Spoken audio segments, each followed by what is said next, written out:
Ready for the mosh pit, Shaka Bra. What's up, everyone? Welcome back to StrangeCast, Play One vs. Life is Strange podcast. I'm one of your hosts, Adnan. My co-host Adam is here. Adam, you here?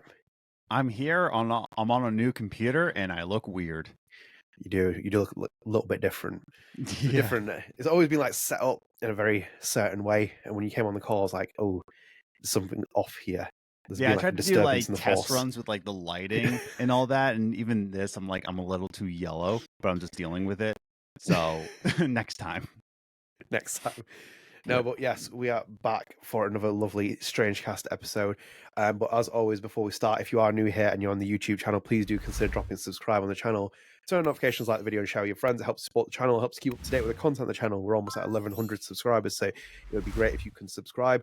And also, StrangeCast is available on all your podcast services. So it's available on Spotify with the video version. It's available on Apple Podcasts, on every service, so you can go and check it out there. And please do give us a rating on Apple if you do listen there, because we only have one rating. And to everyone who's rated us on Spotify, thank you, because we have 14 ratings. So if you can rate us on there and you haven't already, that would be great. We just crossed 6,000 listens as well across all Spotify episodes, which is quite cool. So I think that's just across Spotify, or is that all of them? I think that's all of them, actually. So it's over 6,000 across every episode that we've had Nice. on podcast services. So thank you very much for that. And if you are listening via podcast services, we are on YouTube, so you can check a video version out if you want to come over here. That's out of the way. Adam, you ready? I'm ready. Yeah, so basically, ready. I think the industry has died pretty much. Like, there's not been not much news. I can't even remember the last time we spoke about Deck 9 on here. It's been that long. Yeah. And I check regularly for news for Deck 9, but nothing's happened. And there's been very little Don't Nod news at the minute. I know Banishers comes out this month. But You're right, it does. I yeah, need to buy that. I but forgot. It comes out okay, so as of recording this, it comes out in 4 days. Or no, it comes out. Holy crap, it comes out before this episode drops. really? It comes out on the 13th. Damn. Wait. What's happening? Where's this year going? Yeah, it's coming out this Tuesday. It's coming out the day before this podcast drops. I'm gonna have to pass up on it this time. Final Fantasy's got my attention later this month, and honestly, yeah, like big drop. Yeah, I want to say I'm gonna get it. I'm probably gonna wait like a week or two because like there's more important things. I'm not gonna get to it, so it's gonna be like a purchase. Yeah, it's gonna be a purchase for me. That's just like it's just gonna sit there. So I'll just wait a little bit. Yeah, I'm gonna have to wait on this for the time being. So. But yeah, not much news on Banishers front. It's just been kind of like little bits of marketing, previews, etc., all this other stuff. So I didn't think we'd include it. But we only have one piece of news for this segment, but it's a big piece of news as well. So don't worry about that. So we're going to go to Eurogamer first, and this is an interview Tom Phillips published on the 1st of February. As Life is Strange creators discuss leaving their narrative adventure series behind, building on it with Lost Records. So it's just purely a Lost Records segment / Life is Strange one here. So it's a long interview. What we're going to do is we're going to break in certain segments and then just talk about them and continue on. So it's basically like a long run news segment. So I'm going to go into here. I'm going to skip a couple of paragraphs because it's not much interesting here. So Michel Koch is one of the first people who's speaking here. He put so in the context of the article, they put just over a year later, Eurogamer reported that Deck 9 Games, developer of the excellent Life is Strange prequel Before the Storm, was now the series' main developer. And it was indeed that the studio that made 2021's enjoyable Life is Strange True Colors. So Michel said, and I quote here, we really love what we did on Life is Strange and Life is Strange 2, but as you know, the IP is owned by Square Enix, and at a point, we can only do what they want to do with the franchise. We worked with them as the publisher. We sold them the franchise when we created it, and now they own it and decide how it evolves and where it goes, end quote. So if there were this is Eurogamer's part, if there were bad feelings here, there's no sign of them now. The break came at a natural point, Don't Nod says, and had advantages for the company, which itself was getting into publishing games. Suddenly the need for a publisher like Square Enix was no longer necessary. Koch now describes their Life is Strange their split Life is Strange as an quote-unquote opportunity, a way for us to start on something new that we could still own creatively that Don't Nod could publish, and where we as creators could really enjoy and have some kind of sandbox to work on something new that we could really foresee and decide how we could make it evolve, end quote. So the timing of the split may not have been long planned, but the move for Koch's team out of Don't Nod's Parisian mothership, where other teams work on unrelated projects, to a specific studio of their own, had previously been considered. Here's Luke Baghadoust here from Don't Nod Montreal, says, and I quote, "The Montreal adventure is something that we've thought about for a while." By the way, Luke celebrated 15 years of Don't Nod. Did you see that? Just to interject that conversation. 15 years. Wow. Yeah, unbelievable. Congratulations, Luke. That is a long run for a studio. Yes. And I'll continue here. It's been around 10 years. I remember discussing with Oscar Gilbert, Don't Nod's overall CEO. The right movement was after Life is Strange 2, when we wrapped up on that project. It was the right moment for Don't Nod. Oh my god, is that loud for? Yeah. There we go. For the HQ and for us, end quote. Still, though, did the team ever remember? Did the team ever wonder about the other narrative path where they were working on Life is Strange still? Koch said, and I quote, "I don't think there's much mixed feelings. I mean, as a creator, you sometimes would love to in another universe. I would have maybe loved to think of what could have been. God, I hate Eurogamer's website. Why does it keep popping these down by adverts? Could have been, that's not Michelle's quote, by the way. I'll continue anyway. All these other games in the Life is Strange universe, but it's also good to see what other creators have come up with for the characters in the comic book series, or the new characters and stories developed for Life is Strange True Colors, which I enjoyed playing, end quote. Before we continue, I don't know if there's much to talk about here, Adam, because I feel like we've talked about this a lot. Unless you want me to continue, because it seems like we've kind of like crossed the paths of this conversation before in other episodes where Michelle's spoken about Life is Strange, and it seems like, you know, they're basically like saying that their hands have been tied, and it's like where the series goes, it goes, and you know, best of luck to Square Enix. We touched on it last week, where he's just like, "Oh, there's nothing really we can do about it." So, yeah, no, it all makes a lot of sense. Where it's just kind of like, you see your creation go in a direction, and you're just like, well, let's go in another one. Yeah, it's just what it is, isn't it? Should we continue? Yeah. Okay, so this is more about Lost Records now. So we've got set to launch this year, Don't Nod Montreal's new adventure game. Lost Records Bloomer Age is centered around 4 teenage girls. Interesting. Don't remember them calling them girls, but anyway, in the 1990s, with a second timeline following their adult lives in the present day. Clearly, Lost Records shares plenty of Life is Strange's DNA, with a focus on young adult friendships and a similar dose of magical realism. There's also, this time around, a plan for the series and its characters to continue, something the original Life is Strange ending was not written with in mind. Koch said, and I quote, "It's an adventure game, so you have the staples of the genre we had before: choices, dialogue options, environmental storytelling, and exploration. You will feel at home with that." That said, end quote. And that said, Koch acknowledged it's also been, quote unquote, several years, end quote, since their last game, and his team is keen to have not let the grass grow under their feet. He said, and I quote, "How can we make the player have agency in different ways? How can we improve interactivity? How can we invest in new dialogue systems or ways for players to interact with the game?" End quote.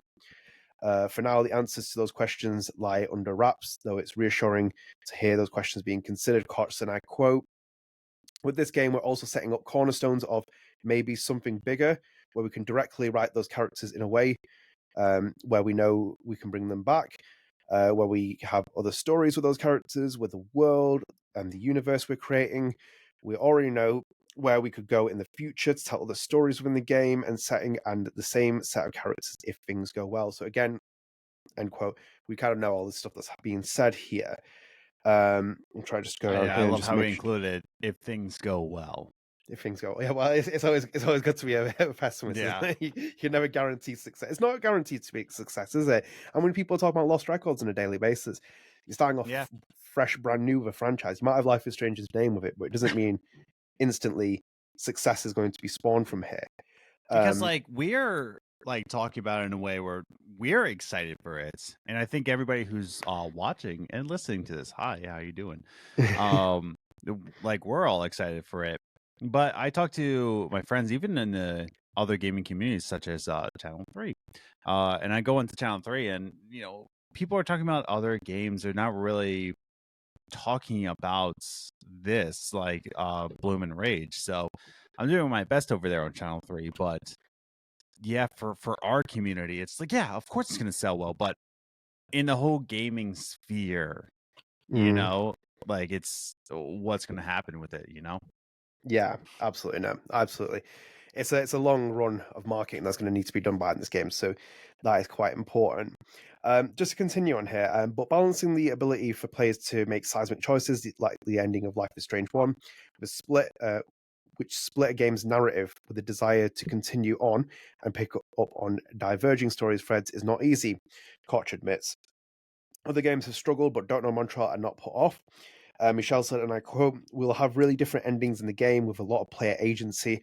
I'm still really proud of the Bay or Bay ending, and how you definitely created two paths that are very different with your decisions.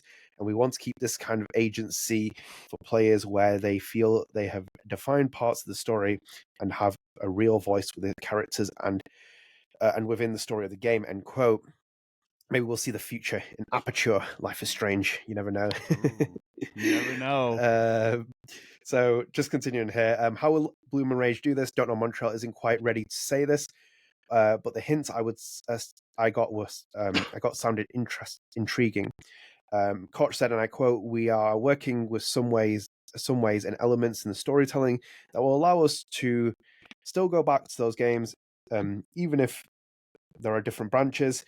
It's a balance to find because, of course, we cannot make one game that has X number of endings. Then the game you have to continue with starts with X different starting points. We have to find ways to come back to common links because we cannot make an infinity of branches. But we know we have ways with the storytelling to make that happen that we still feel very powerful for the players. We should reveal some of that at a later date," end quote, which makes sense because I think that they will take the Oxenfree approach and other games approach where it's just like a bit more definitive anything because as I said about Life is Strange 1, they didn't really have any long-term plans with it, and it was just a story option. And I don't get when games have that kind of thing. Do you remember playing the last Gears of War where it has like a bit of a Gears peculiar 5 or Gears 5? It has like a very weird choice in there. And it's so alien to Gears of War, and it's like, why is that there? I just beat it for the first time, like Did in you? January, because I started Really? it and then I just like when it first came out, I started it and then I dropped it. Just this past month, I beat it. Yeah, I know exactly what you're talking about. And like my base complaint for Gears 5 was that it doesn't feel like a Gears game. It doesn't have that essence. Gears 4 did, I think. Gears 4 had like the hint of a Gears of War game, but Gears 5 just felt not there. Gears 4. Yeah. Oh no, sorry. No, continue. Sorry. Then I think that's what he's talking about here. It gives it more feeling of a mastermind storytelling. Like he wants it to be like a Michel Koch project, but this just did not feel like anything. Gears 5. Yeah. I like the Michel Koch thing that you said there. Wait a second. How did you play Gears 5? You don't have an Xbox. I owned an Xbox. Wait, when? I owned an Xbox One. I played Tell Me Why. We talked about it in your podcast. Oh, yeah, duh. Yeah. Oh, by the way, I'll reveal this, but 1 second with that. I feel like the Michel Koch thing you said was really interesting because that's like having Gears of War without Cliff Bleszinski. It's like a Cliff Bleszinski project, Rod Ferguson project, like without their names on it. It just makes it feel so weird, like to play Gears. I know Rod Ferguson had involvement in Gears afterwards, but it still feels weird not having Cliff Bleszinski's presence in there.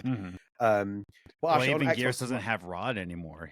Rod Ferguson, yeah, he's gone too. So it's just like, where's it gonna go at this point? Like I think the series should end because it doesn't have those two.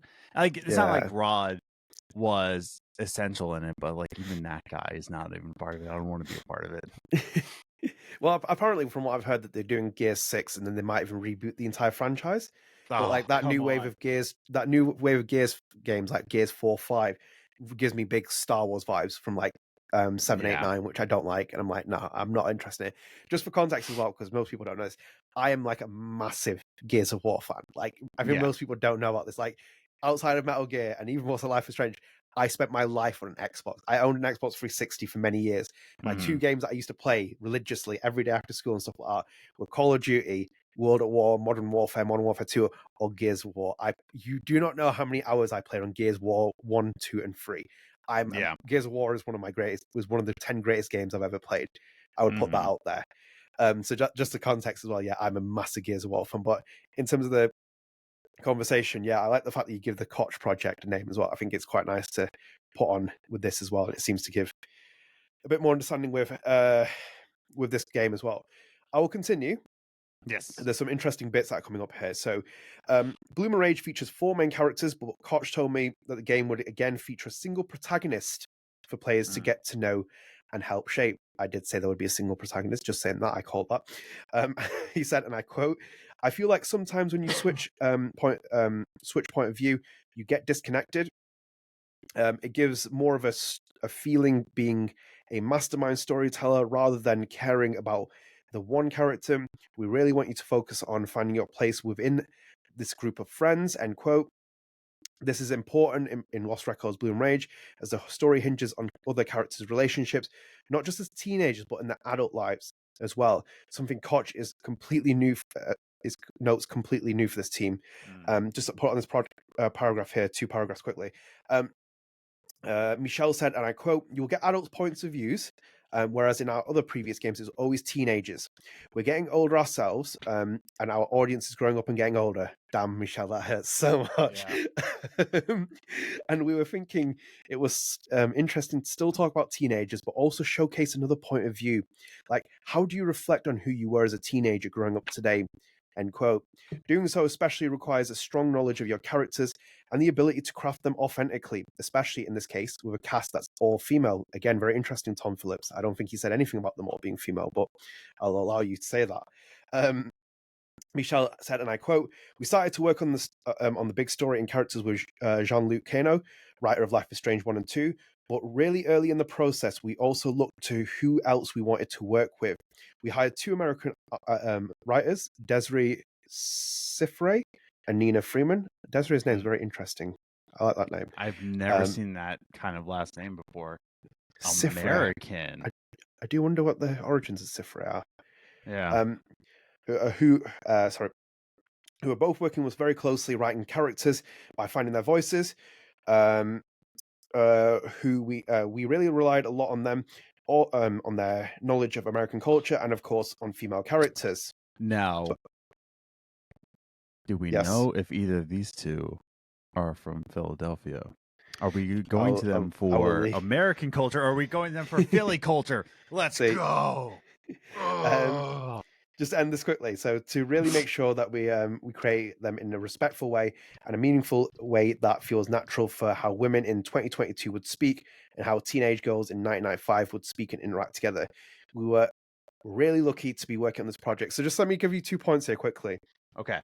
This is Michel's first reference of female and like women characters, etc. However, and I'll reiterate this again, he didn't say that all 4 are female. Just to point that out there. I'm very keen on that. And he's also said that we basically play as one protagonist in the game, which does make sense. She's from New York, by the way. Desiree. Desiree is. I'm looking up Nina now. So that makes sense. And also we're playing as one single character. And I still think it's the ginger-haired person that's in the trailer, because again, the shots are very much on them. And then on top of that as well, he's looking up Nina Freeman. I am. Also Nina Freeman. New York. New York is close to Philly. So, do you know what?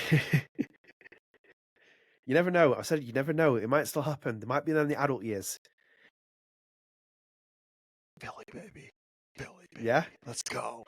Let's go. New York is close enough. Let's go. They said, "Oh, we're going to rely on American culture." Michel, you're watching this. You can't fool me. You can't fool me. This Philly, baby. Philly, baby. Let's go. Oh, even though the Eagles aren't in the Super Bowl, we lost. No, they're not. But you know who is in the Super Bowl?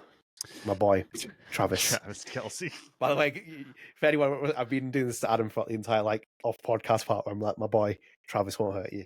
But anyway, no. So do you want one thing I get with this as well? Like, and I was thinking about it. He's not definitively giving you proof like all these characters are female and women. It's like the assumption of it. So like, do you imagine if we were like making Life is Strange 2? And I was talking to you. I was like, yeah, the Diaz's are great. And you're like, the Diaz brothers. I'm like, yeah, the Diaz's tell a really great story. And you're like, oh, the Diaz brothers, what's their brotherly dynamic like? And I'm like, oh, they're really good siblings. Do you see what I'm doing with the association? It's too telling. He would just say that they're girls. Anyone would just say that they're girls. Everything has been very carefully done with language. I could be completely wrong, but if you're not just going up there and saying it's 4 girls, it's not 4. I don't think it's 4 girls. And I think that he says it in there as well. When he talks about the reflection of jumping time, that's the one that really hits home because like we're part of his audience. We're the people that grew up with what he was growing up with in terms of thinking. And then you get older and you look back on who you were as a kid and you're like, am I that person? It's like, am I really that person? And then obviously big time jumps as well. It could easily be for someone to transition. They might all start off as girls, but I still think one's going to change and potentially become someone who's non-binary or something different. I don't think you're going to meet 3 girls, but I think from what I got from that, those 2 or 3 paragraphs were the most interesting because it seems like we kind of get the idea that it's going to be like almost, you know, you play as that one main character and then you start seeing the dynamics work. So do you remember the last episode when we talked about the swing set? That'll be an interesting experience of like seeing that in the actual game because it'll be like who are on the swings and how's that relationship going to play out. I mean, that'll be quite interesting to see which characters go on there. You know what city in America has swing sets? Philadelphia. Philadelphia has swing sets. Yeah, it's going to be Philadelphia. I've swung swings on swing sets in my hometown of Philly. Let's go, dude. So yeah, confirmed. You're happy with that, aren't you? Bro, I swear to God, if this game is set in New York, I'm gonna scream. No chance. It's gonna be Philly. Yeah, but like if you connect the dots, if we're gonna start doing it, even Luke was in Philadelphia at one point. Remember? That's what I mean. Luke was in Philly. You can't tell me he was on vacation. Yeah, he's not a person who needs a vacation. No, he's there for research and work.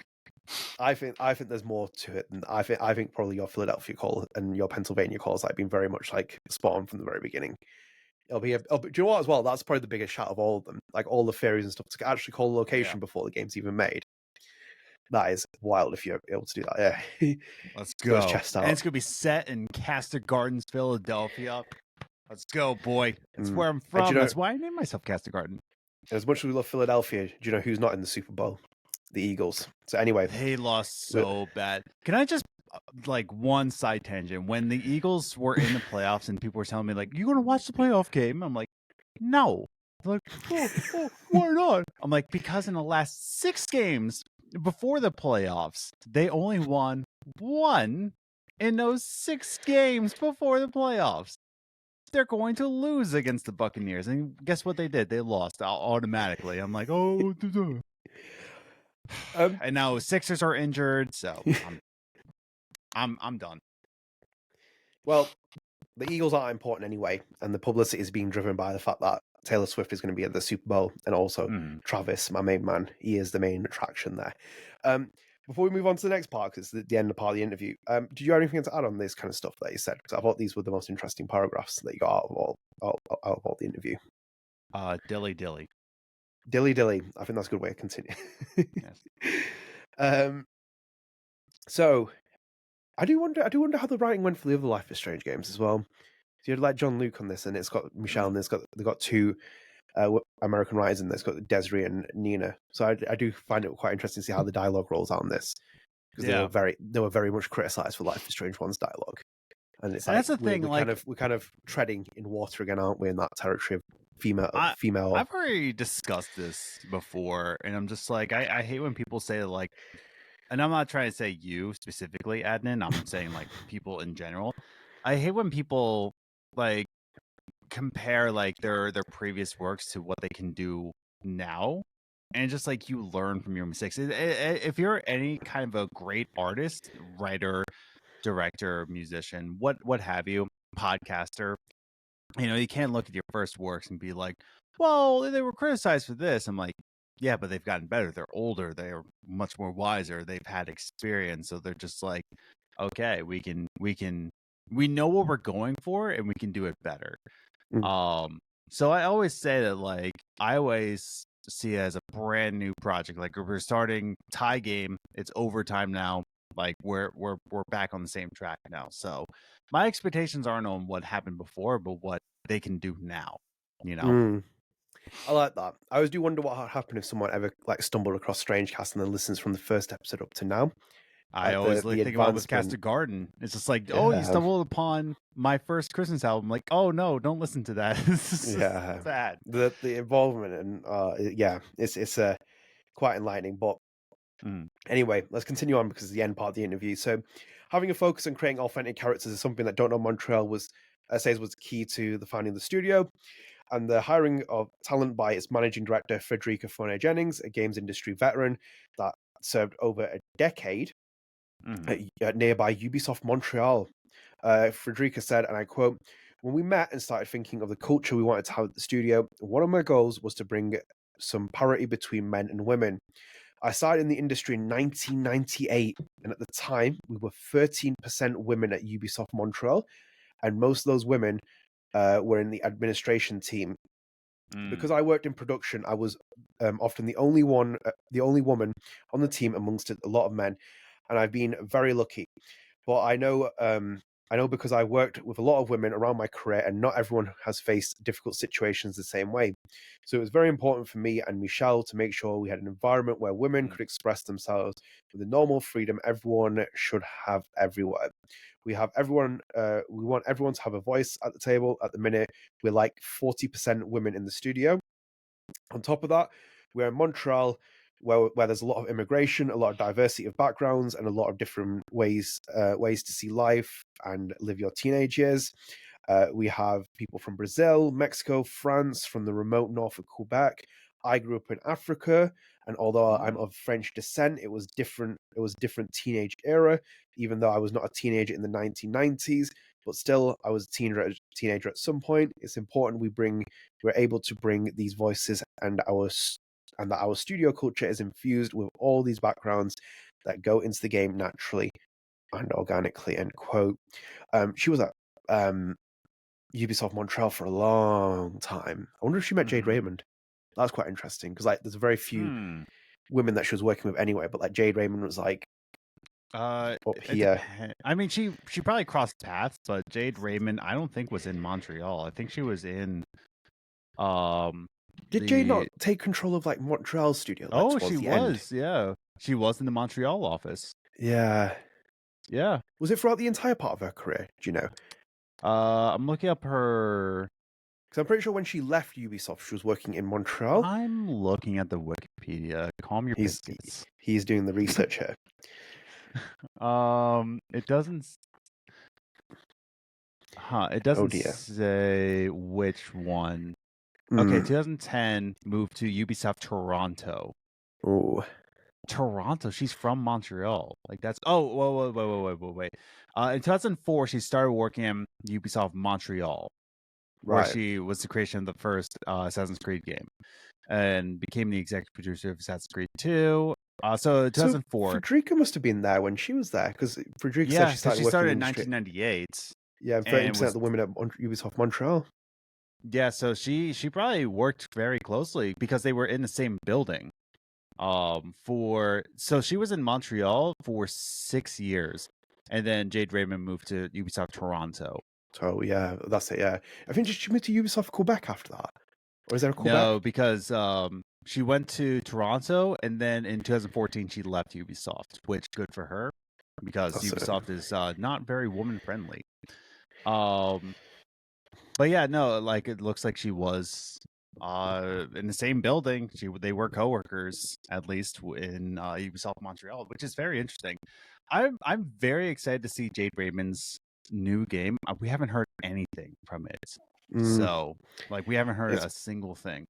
And that was in 2021. Anyways, so back to the quote on this news story.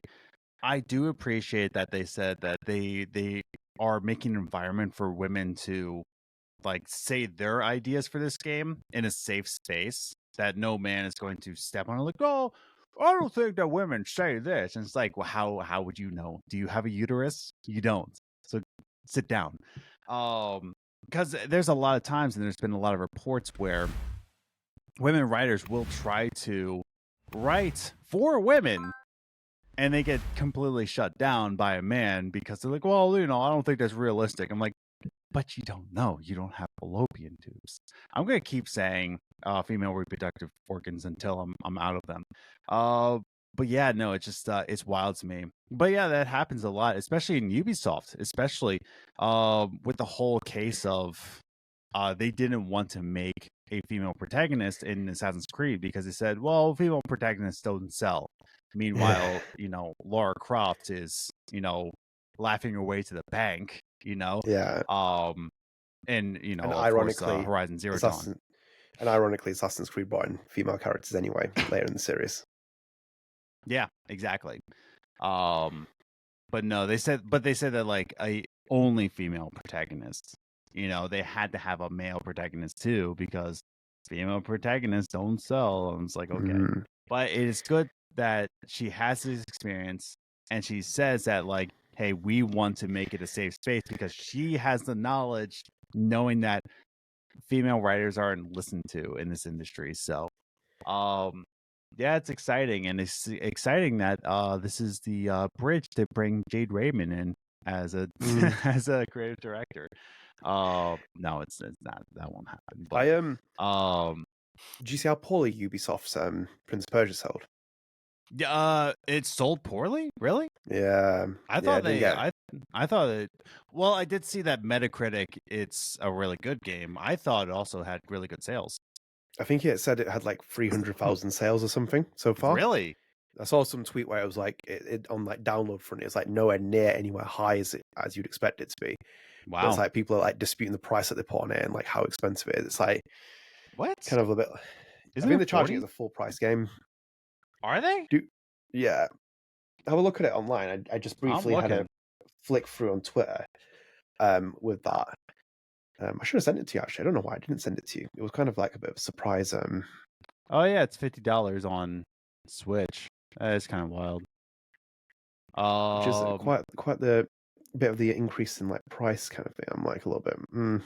Yeah, but it has on a user score, it's a 9.0, and it has 100 on Eurogamer. It has great scores, but yeah, I think it's the price point that people are just like, hey, not right now, but definitely eventually. That's what I was seeing. I was seeing that like it's a great commercial success, but not a good sales success, like in terms of ratings, I should say. Is it only digital only?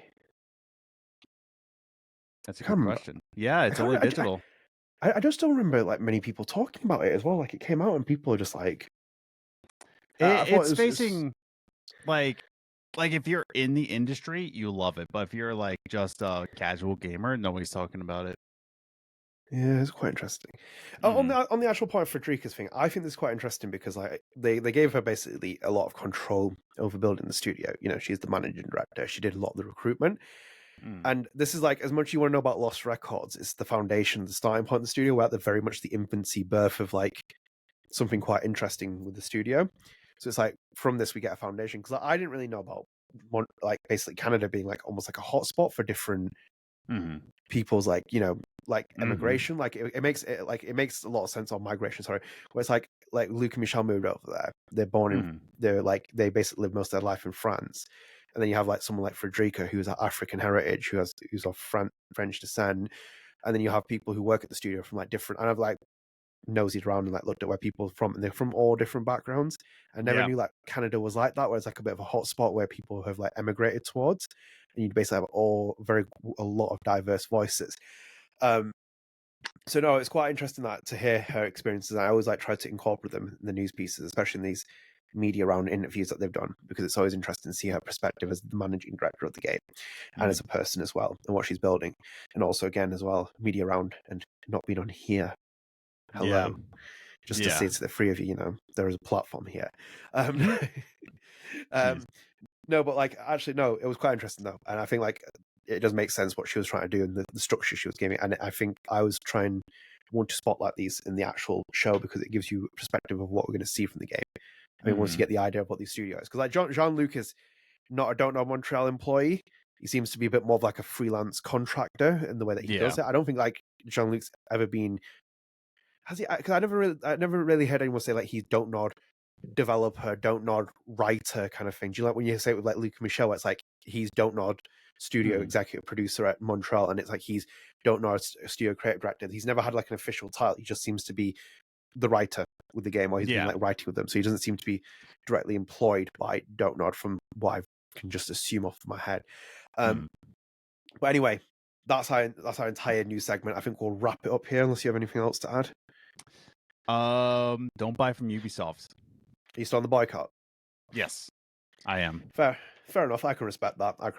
Until Yves Guillemot steps down, I'm not doing it. Yeah, he's fortunate to have survived that hostile takeover. That was quite a bit of a dramatic moment in the Ubisoft history. But yeah, it's Ubisoft, quite an interesting company. I do own shares in Ubisoft, but that's just like a different story. And that's just going to sour things with my relationship with Adam. But anyway, let's wrap up there and we'll move into our main topic. Adam, main topic. So I thought we don't talk about this. We've had weird main topics and stuff, but we haven't talked about Life is Strange 2 for a while. Yes. Which is obviously a great game as well. And episode 2 Rules had its anniversary recently, and Adam loves episode 2 Rules. But I love it. I thought we would go back and visit Captain Spirit. So in itself, Don't Nod tweeted on the 8th of February, which is 2 days prior to us recording, "Happy birthday, Chris Eriksen." Oh. So it's actually Chris's birthday. Now, Captain Spirit was a very interesting project from the Don't Nod team, and then also for Life is Strange in general. And I said to Adam, like, the kind of topics just to talk about Captain Spirit, and I also held the belief that they should have like spawned off this into like different kind of games in the barren wasteland of waiting for Life is Strange games like we're doing right now. It's like you could have had like this little spin-off and the precursor towards something. It would have been a nice like little bit of a experience to keep for your fan base going. But I want to talk about this because Adam loves Captain Spirit. He really loves Chris Eriksen as well. And this was one of the parts that soured things for Adam in terms of his expectations with Life is Strange 2, because he really wanted to play as Chris, and they took that opportunity away from him. But Adam, I want to talk to you about Captain Spirit. Talk to me. Talk to you about the game? Talk about whatever you want. I think that podcast. I think that this game could have been... Here's the thing. I think this game could have been an interesting game. I'm glad they on what we got with Life is Strange 2, with traveling the entire country trying to get to Mexico. I think that was a much more interesting story. But in terms of what we got with Chris, I wish we had more. I really do. I really wish we had more than just like drunk dad and he has to be healed from all of that. I feel like there was enough character development within that community of, would you call it a trailer park? It's not really a trailer park. It's like a mobile home kind of section. I don't know what to call it, but there's enough dynamic. Yeah, because there's fences, there's homes. Yeah, they're in a mobile home. Yeah, he lives in like a proper estate, doesn't he? Yeah, Chris. He lives in a township. Yeah. And there's enough dynamic within that town center to like actually get like a good Life is Strange story. We have his father who is, struggling with death and trauma from, losing his wife. We have the young boy who is trying to, trying to do escapism with his own fantasies, but still trying to deal with the death of his mother. We have the grandparents, who are living across the way that aren't his grandparents, but raise him like they are his grandparents. We have the whole township that is within like the downtown area. I think we could have gotten a really good story from just Chris alone, but I'm glad that we got the Life is Strange 2 that we did. I think it is a much more important story to tell in terms of, racism in America. It is pretty bad. And what you see, if you're not from the States, that story rings very, very true of how it is over here. But yeah, no, it's I really do wish we got more from Chris's story. I really wish we got a little bit more dynamic, but instead we just got what we got, and I just wish we had more. And what he means by what we got, that means episode 2 rules, which is an excellent episode because that finishes up Chris's story. Yeah. Captain Spirit is really interesting. Like it's such a weird it's and when I mean weird in a complimentary sense, it's such a weird thing to have in a series of like what Life is Strange is. And they never really replicate anything since that Square Enix. I thought it was No. quite interesting when they went and debuted at E3, dropped it, and then the expectation is that you finish it, you kind of get the reveal of like what Life is Strange 2, because obviously you see the Diaz brothers at the end, and it's like a kind of a very much like a little nice enticing experience from what Life is Strange 2. And I thought it was such a nice little project to work on, and it really built the hype for Life is Strange. I think Life is Strange 2 benefited more from that as well. So like, Yes. even though that it's a very divisive entry and people don't really like, maybe they like it, maybe they love it, and it's very divided compared to the first Life is Strange, I think it built the hype factor up even more for Life is Strange 2 coming up to release, because they're like, hang on a minute, this is quite like crazy, like a setup for Life is Strange 2. You have this kid who thinks he has powers, but this person has powers instead.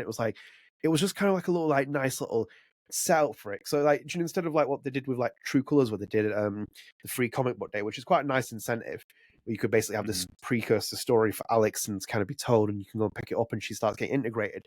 I would have loved to have had basically like what Wavelengths was eventually like as a DLC, but you start at that point where it's like Steph walks into the town and it's just a little bit of an experience. And that's basically your Captain Spirit equivalent. So it's an experience where you're in the town with Steph briefly, you just kind of do it. And then when it ends with her like picking up the records and she looks at Alex, there you go. Do you see what I mean? Like it would have been like a nice little spin-off, like the setup for Life is Strange 2 Colors. Could you be like, hey, here's your little Captain Spirit-esque story, but we're going to take you as Steph. There's a nice little twist to saying that this is the character who you're actually going to play as and see experience. There's just lost potential with Captain Spirit. I think like you could basically spawn it off in so many different ways. And like, as I said, we're now 2024. It's been 3 years since the last Life is Strange game was released. It's like you could have released something in between that in the same vein as like a Captain Spirit game.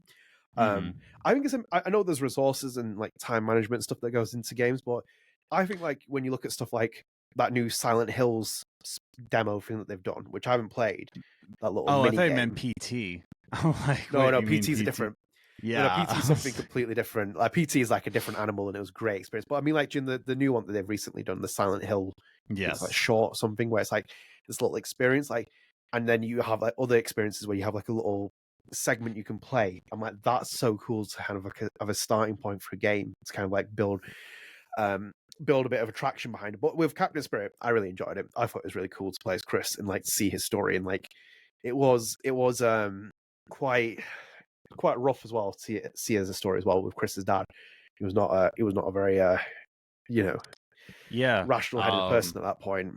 Like I said, I've related a lot to his story, and that's why I really wanted it, because I was like, oh my, it's a Life is Strange game I can connect to, and it's just like, nah, dude. Dude. So what he said, time and resources, and I hope a certain game developer is listening to this.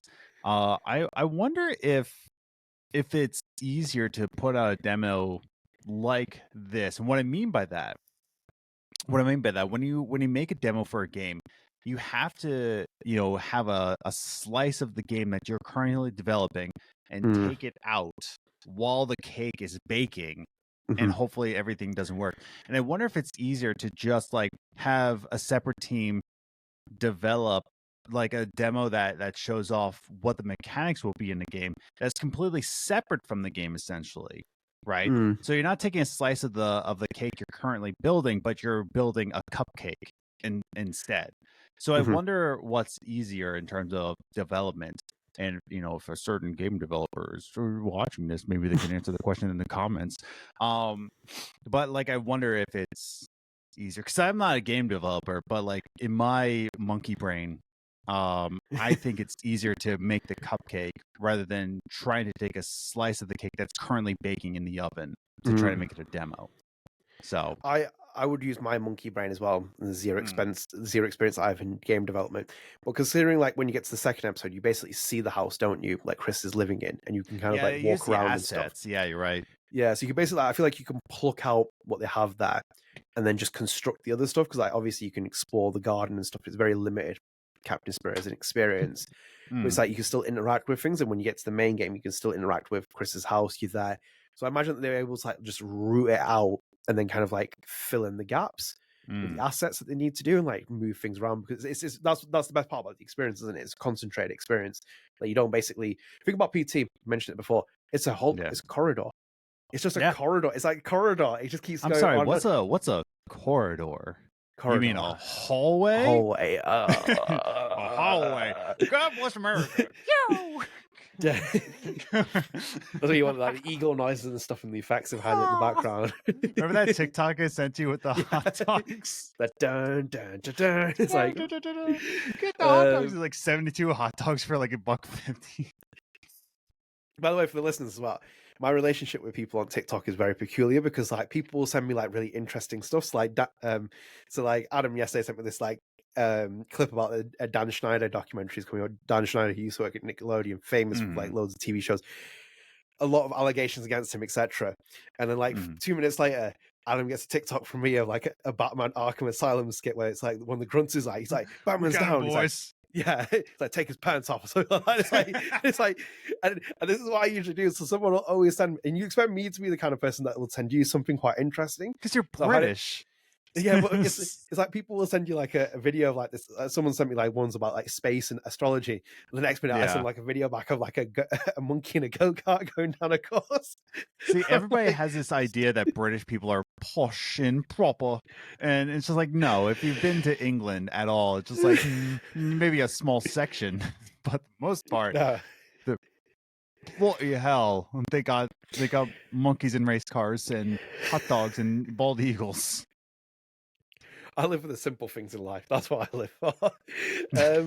But Captain Spirit, though, I think you can like almost like treat it as like a game entry in the series where you can like rank them. If you're going to rank them, I don't see people attaching it to Life is Strange 2.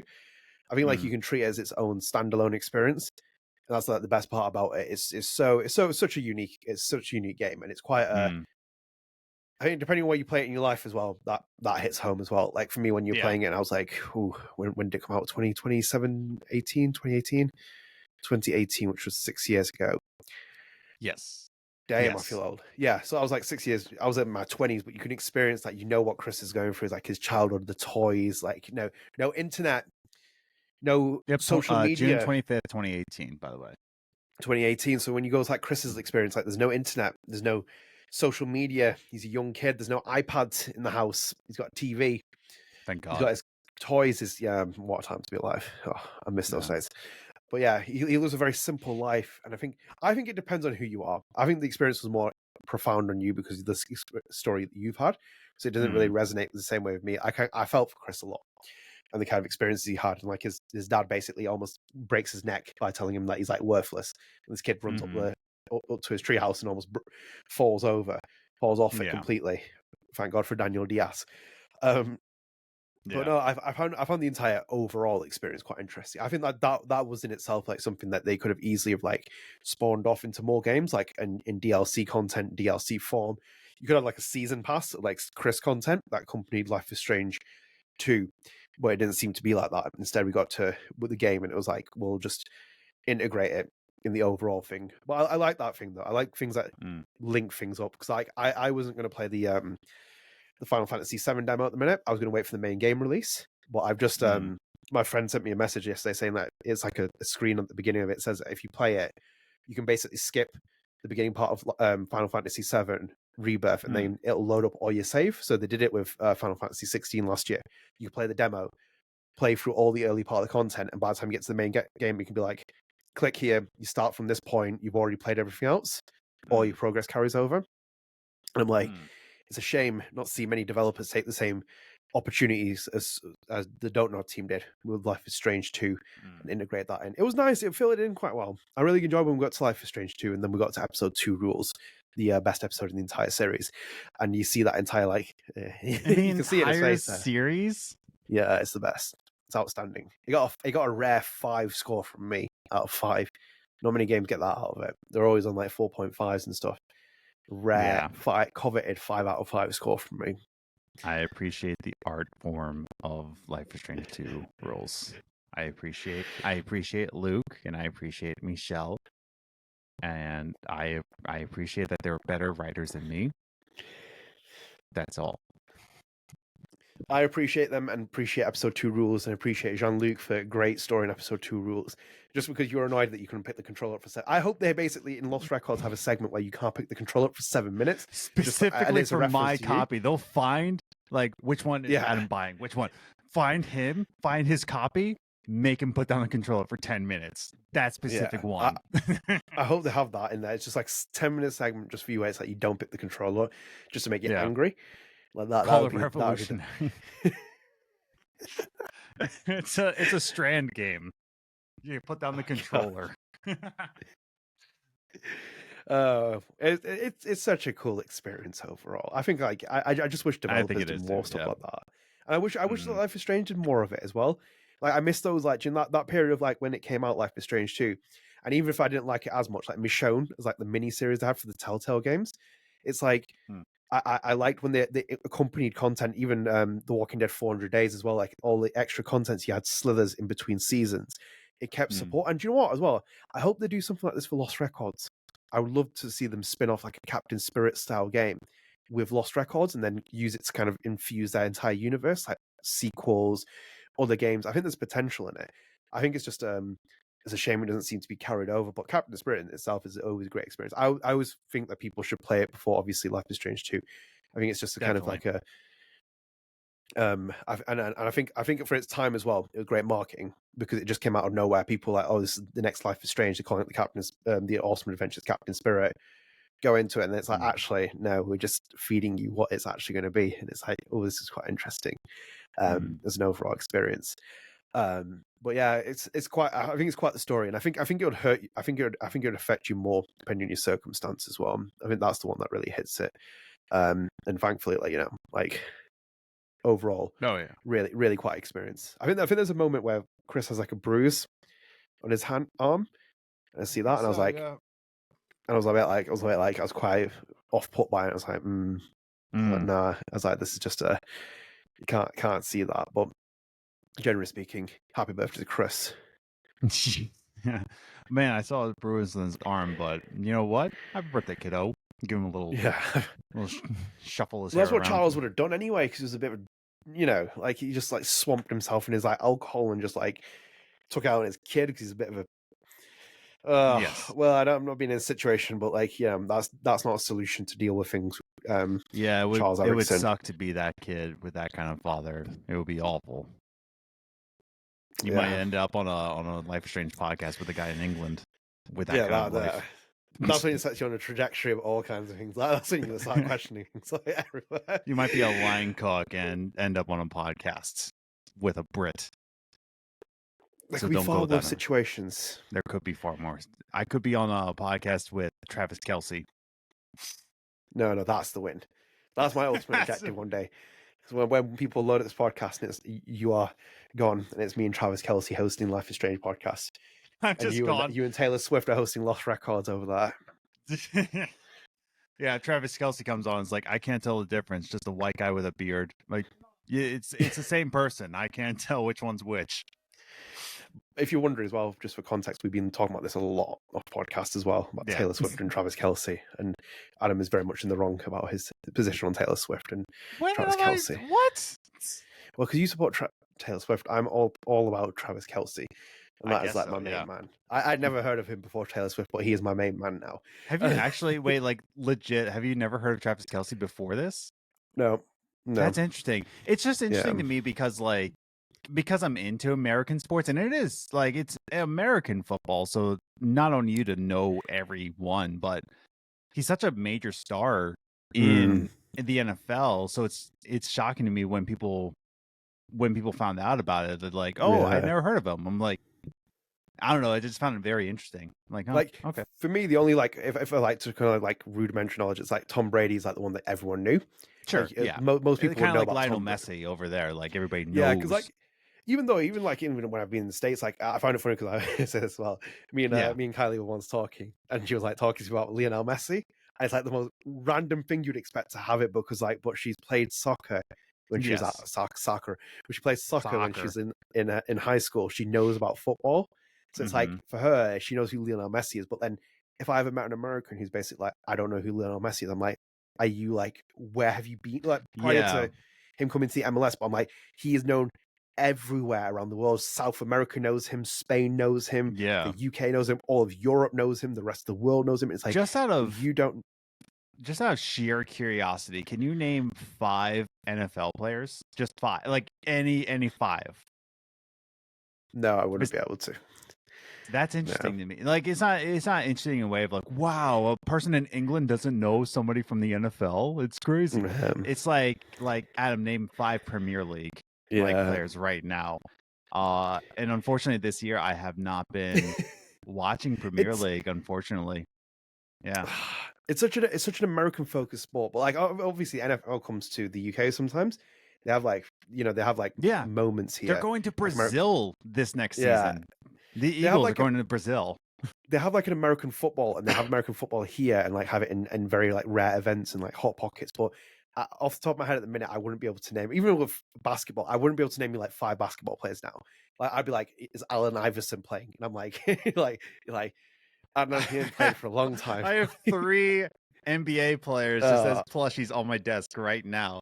Donovan Mitchell, Kevin Durant, and Chet Holmgren. Is Kevin Durant still playing? Kevin Durant's still playing, dude. Yes. Jesus. Wow, there he goes. He's got a major ball spot right now. Oh my God. Yeah, he's playing for the Phoenix Suns. Oh.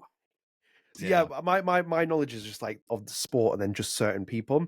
So obviously like NBA be like Michael Jordan, Shaquille O'Neal, Kobe Bryant, stuff like that. But I know have it the same detail. But yeah, I didn't realize Travis Kelce was even that big in like NFL. Yeah, no, that's just even in the States here. They're like, I've never heard of Travis Kelce, and it's not more of like, how have you not? It's more like, oh, okay.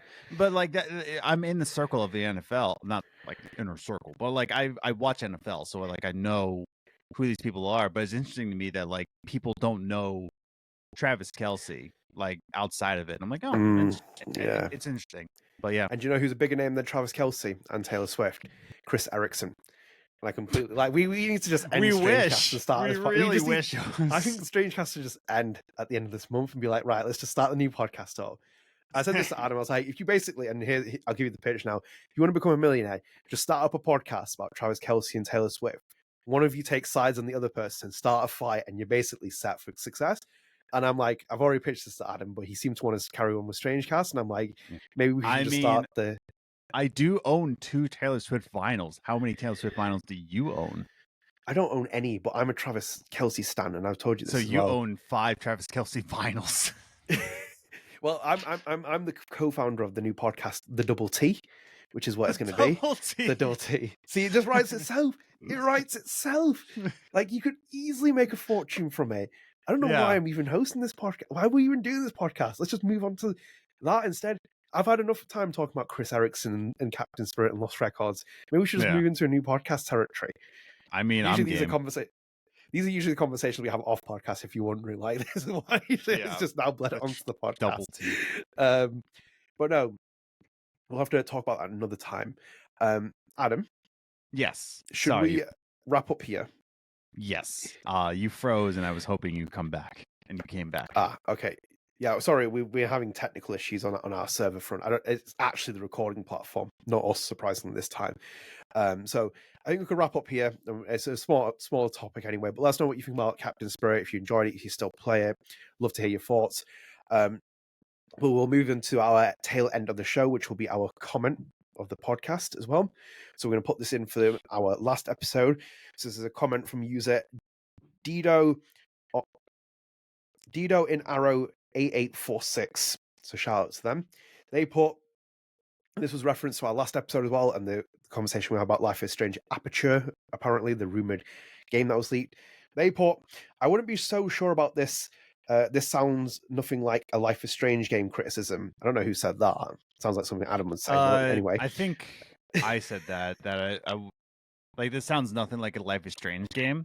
Like, I think I agreed with that last episode.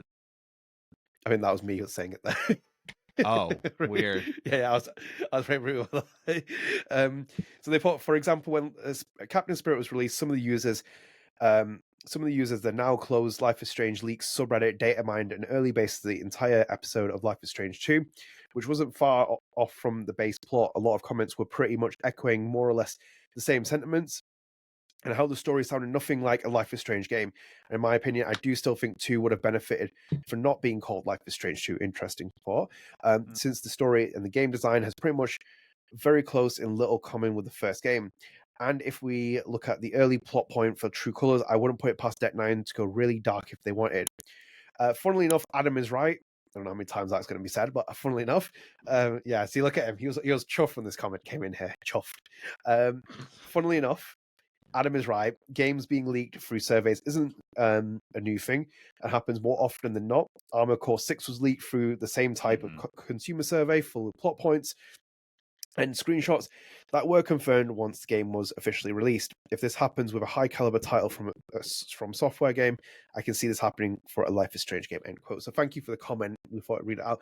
My only thing with this is that, yeah, it's interesting where they made the comparison about like Captain Spirit, Life is Strange 2, but then also it makes sense with what Michel said recently during all the interviews we spoke about, where it said there was no definitive proof of what we were expecting to go with Life is Strange, like there's no continuation of close story, so we took it in a completely different direction.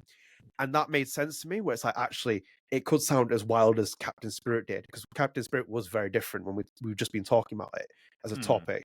It was very different from Life is Strange 1, very different from the overall concept of it. My only thing here is that this just still doesn't sound like it, because it's like, why would you revisit Max now, give it to Deck 9, and then go down the tonal shift of the story you're doing? That's what is peculiar for me, because if it was like... Yeah, but if it was... also, think about it this way, before you go any further. Is Don't Nod handling this game, or is Square Enix handling? Square. Yeah. That's what I mean. Like, and where is Gears of War being held? Is it with Epic, or is it with the Coalition? The Coalition, You know? It's just like, we can say that all we want, but like, where did the Coalition go? Like, it went with Marcus coming back as like this like grand master of things. Yeah. You know what I mean? So by the way, the choice that I made, I regret the choice that I made because of how Marcus reacted. So I'll put it that way. Okay, we'll talk about this a little bit off podcast. We never actually spoke about this yet. We'll but that's what I mean, afterwards. though. Just like we did the whole thing. But yeah, like, because the Coalition is handling it, that's why it doesn't, like, why are we making these choices? But that's because Square is going to be handling this game, and Square is in for the business side. And where does the business go? Where the audience wants it to go, you know? I just still find it, even like for Square's rationale, I find it very strange to go back to Max after this many years, and then to kind of like go down the tonal shift. Like, if you told me that idea of like what it was, and they said the character was Vanessa, I'd be like, okay, Sure. But it's when they put Max's name in that, I'm like, it just feels so like jarry as like kind of a story and concept. Because like, even whatever you think about it, I think personally the Vicelli story was quite interesting in the actual comics series. I think that was kind of an interesting way of going on it. Even tonal shift and the story, it still felt like it could be a Life is Strange story told with Max in it, even though that necessarily wasn't Emma's original idea. She had different ideas she wanted to go with the comics series. But yeah, I can't rule out what you said, because like they tried to do that with Gears 4. Gears 4 is like almost like J.J. Abrams' Star Wars reboot-esque style, and it's like you can see the tonal change and shit. Was like The Last Jedi. Yeah, it's definitely The Last Jedi. Yeah. Oh god, like we don't have enough time to talk about, like, that's what we talk about on the Double T podcast. We talk about Travis Kelce and Taylor Swift, and we're talking about Gears 5, because I have a lot of thoughts with Gears. Like, as I said, you don't understand how big of a Gears of War fan I am. Like, it's like, I mean, Gears of War Right has been there. It's been there since the very like from the very early episodes. Huge Gears of War fan. But no, yeah, I found the points interesting, and again, it's quite interesting to draw the comparison of Captain Spirit with Life is Strange 2 and then point that out. I just think, and obviously as well, True Colors, the True Colors leaks proved to be real, and that's a fair point as well. But it's just that it says, I wouldn't put it past Deck 9 to go really dark with the plot. I don't know, because I think one of the things that you said as well about Deck 9 has always hit me, where it's like Deck 9 tells stories this way, and I don't know stories like this way, but I've never seen your Deck 9 story go this way. direction. Yeah, it's not their I've never. style. No, it's not. It's nothing like their style. Like any of the games, like True Colors might have tonal shift darknesses, but even we've questioned that because we've been like, it's too much like Life is Strange 1. It feels like imitations as sincere as from flattery, but it's not actually flattery. It just feels like it's a little bit of a rehash. And I'm still kind of like, I've heard things as well just from inside people and stuff like that, but the way that it felt about True Colors and the way it came out and stuff. I just, Yeah. it is what it is. But no, thank you for the comment though, and thank you for sharing that. As we've always said Also, as well. want to point out, like, yes, Armored Core 6, right about that, and I'm also pretty sure the Hogwarts game was leaked in the survey. I'm pretty sure, but yeah, I'm glad that they commented that it was Armored Core 6. I remember there was, but at the time of recording, I was like, I can't remember specific games, but when I said Armored Core 6, I'm like, yes, that's one, and I'm pretty sure. 80% sure. I think Hogwarts Legacy was leaked via survey. It is interesting. I just don't really. I don't really remember many leaks happening for the industry just off the top of my head. But that's maybe I'm just kind of being out of touch with it. But I do still find it quite interesting. And Leaks are the fact different nowadays. Like leaks used to be like this, where it's just like the survey thing, but now leaks are like due to like malicious hacking. Now it's just like it's much more dark now when a leak comes out.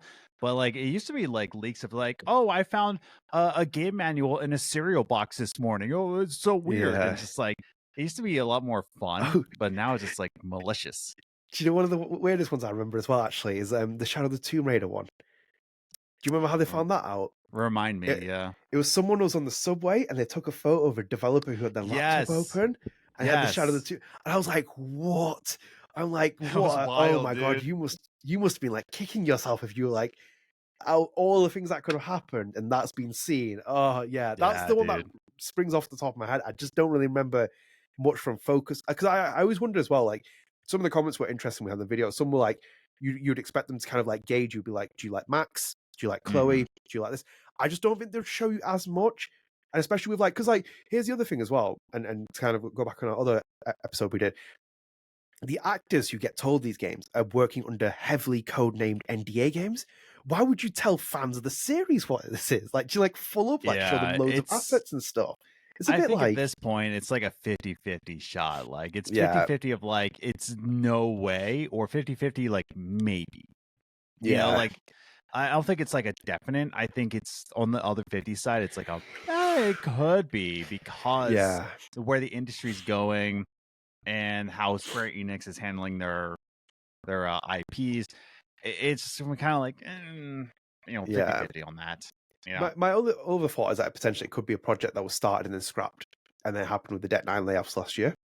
Yeah, true. They were working on the Expanse. We knew they were working on the Expanse before the recruitment drive that they had and stuff, and maybe they canned the project after a little bit. It would have maybe this is going to Square Enix was like, nah. This is going to turn into Metroid Prime 4.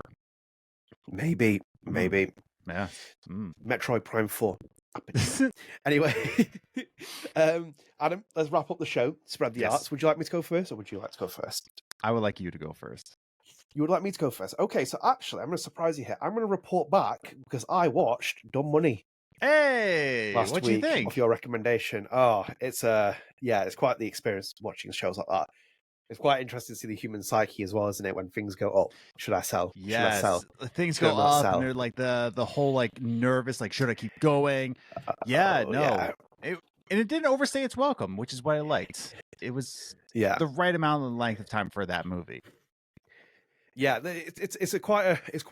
I agree with what you said, where it's like it's not intricately top heavy, topic deep kind of like explanation of what that is.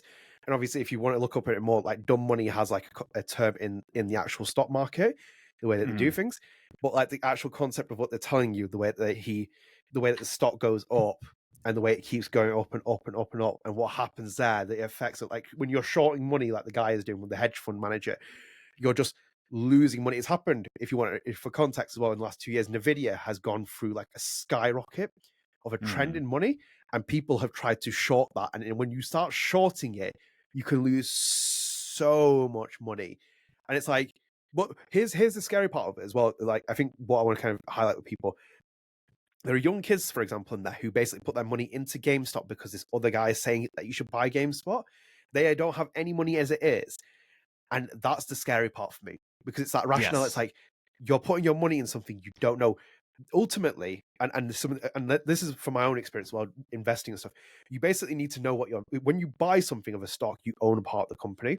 Mhm. You own a part of that company and your money is protected. And the best advice I ever heard was someone said that if your money's going down, that's fine. He's like, the stock market will never go to zero. If it goes to zero, you've got bigger things to worry about, which will probably be like the Yes. escalation of a war or something else like that.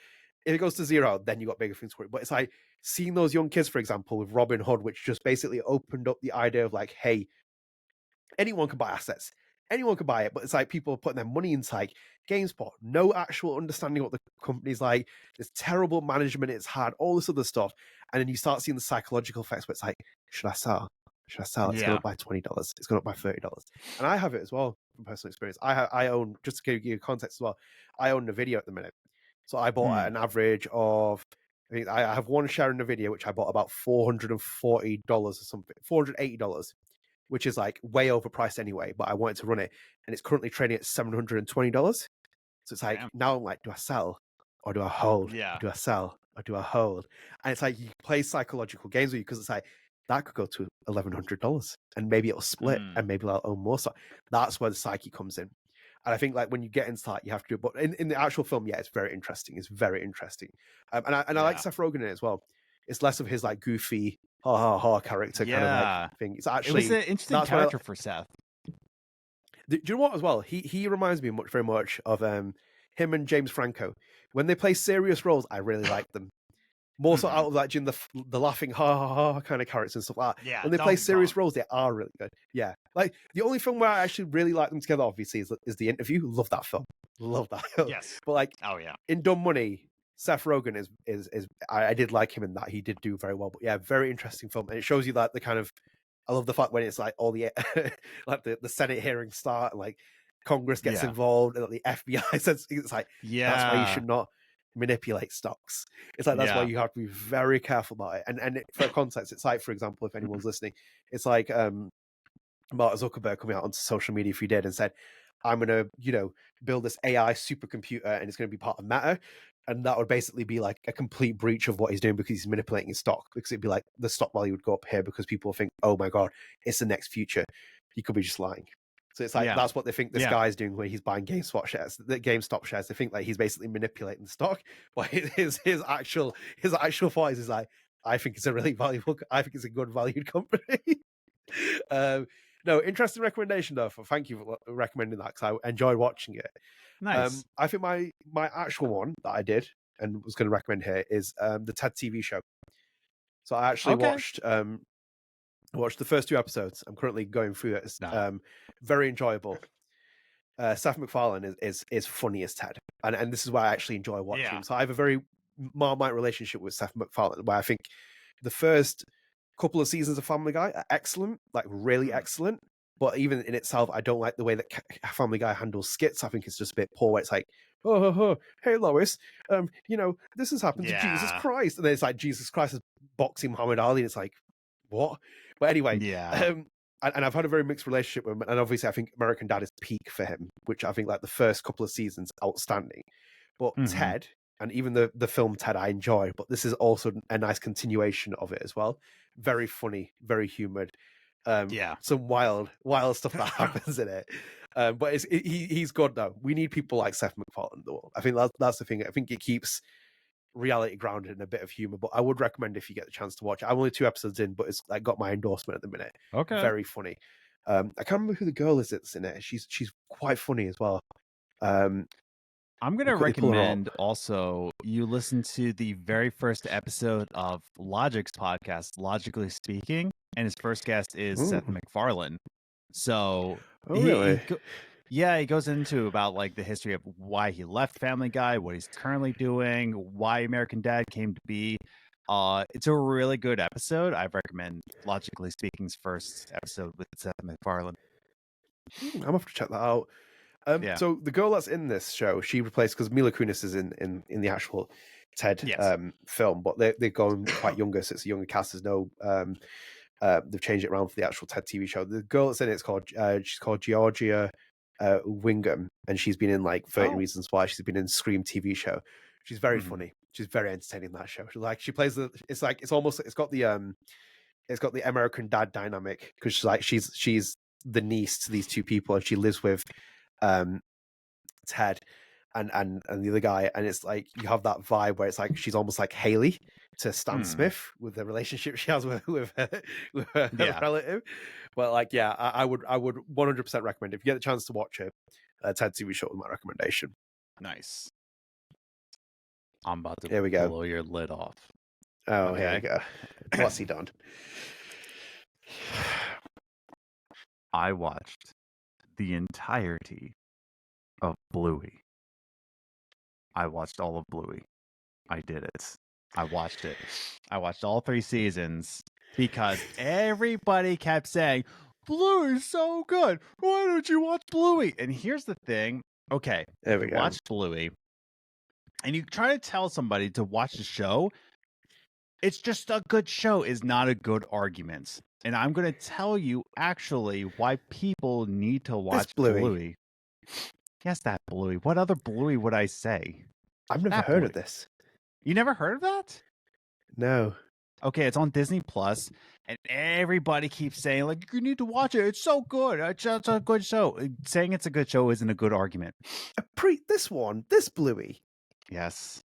Dude. But it's an animated is an Australian animated preschool television series. I'm going to tell you something because people keep saying, like, it's so good. And I'm like, Arthur was good. And all. I'm going to tell you something, dude. This show gets real. Like, it gets, like, insanely real. Like, there's an episode where they talk about death, right? They talk about death, and there's a bird that, like, the father and Bluey, right? They find a bird, they take it to a vet to go get it healed, and the vet comes out and says, I'm sorry, the bird died. Not like, oh, the bird didn't make it, like, didn't try to sugarcoat it. Died. There's an episode about infertility. There was an episode, yes, as somebody in the infertile community, like, I appreciated that, like, they touched on infertility. There's an episode, dude, where the mom feels like an inadequate mother, and there's a moment where she's like, I don't know what I'm doing wrong. I don't know if I'm being a good mother or not. And the character turns directly into the camera and says right there and says, you're doing a great job. Like, directly talking to the mother. There are episodes in this show where I'm just like, holy crap, dude. Like, this show got real, like, real quick. So when I say that, like, an argument for people to say that, like, oh, you need to watch Bluey because it's a good show. Yes, that might be true, but that's not a good argument. When I say that you should watch Bluey because it's more than just a show for kids, it is a show for adults. It is an emotionally impactful show. It's emotionally educational show. It shows you how to be patient with kids. It shows you how to be patient with other people. There's an episode where the dad Bandit is trying to make a friend as a dad. Like, how do you make friends as a dad? And even he's like, oh, I don't know if we're friends or not yet. And it's like a moment of, like, allowing yourself to open up and make a friend as a father. You know, it's like, well, all my attention's on my kids.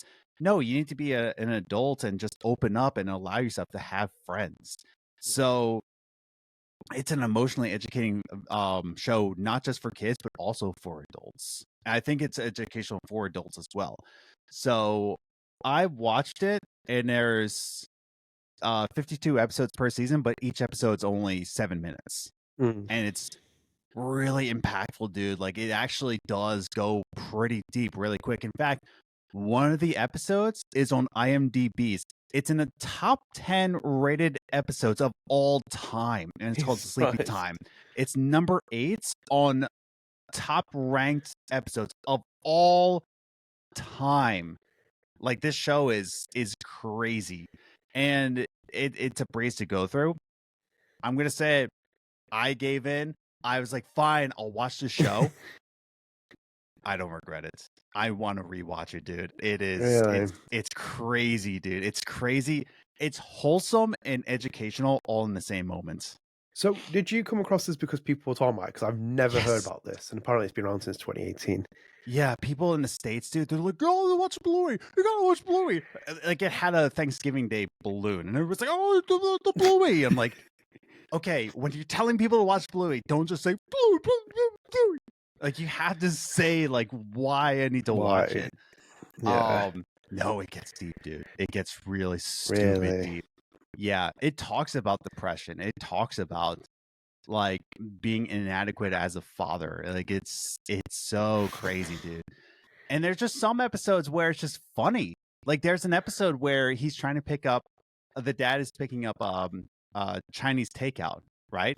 Just the episode of just Right. trying to pick up Chinese takeout with two toddlers. Like, I gotta go to the bathroom. Where's my steak? Can I just turn on this faucet? No, you can't. And he's like, it's just one man trying to gather together two toddlers while trying to pick up Chinese takeout. That's taking longer than it's just the chaos ensues.